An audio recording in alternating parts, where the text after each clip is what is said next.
Iblis bersumpah di hadapan Allah untuk sesatkan semua anak Adam. Kemudian Iblis tambah di belakang daripada ayatnya menunjukkan keilmuan dia. Dia kata, illa, kecuali wahai Allah, yang tidak dapat aku sentuh. Ingat tuan-tuan,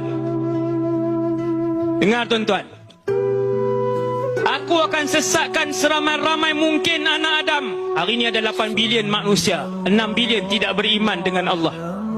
Hanya 2 bilion yang beriman. Daripada 2 bilion, 1 bilion tidak solat. 1 bilion tidak solat. Belum lagi yang tak tunaikan zakat. Belum lagi yang minum arak. Belum lagi yang tak tutup aurat. Belum lagi yang berzina. Belum lagi yang bermain judi dan sebagainya. Tinggal berapa sahaja daripada 1 bilion? Tinggal hanya berapa ratus juta sahaja. Maka berkata Iblis, kesemuanya akan aku sesat, illa, kecuali wahai Allah, ibadakal mukhlasin, ibadaka minhumul mukhlasin, hamba-hambamu yang ikhlas.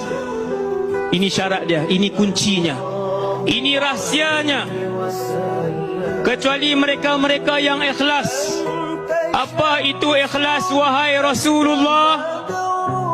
Kata Nabi SAW, ikhlas ialah mereka yang hidup kerana Allah, mereka yang bernafas kerana Allah, mereka yang memandang kerana Allah, mereka yang bercakap kerana Allah, mereka yang mendengar kerana Allah, mereka yang berjalan kerana Allah, mereka yang solat kerana Allah.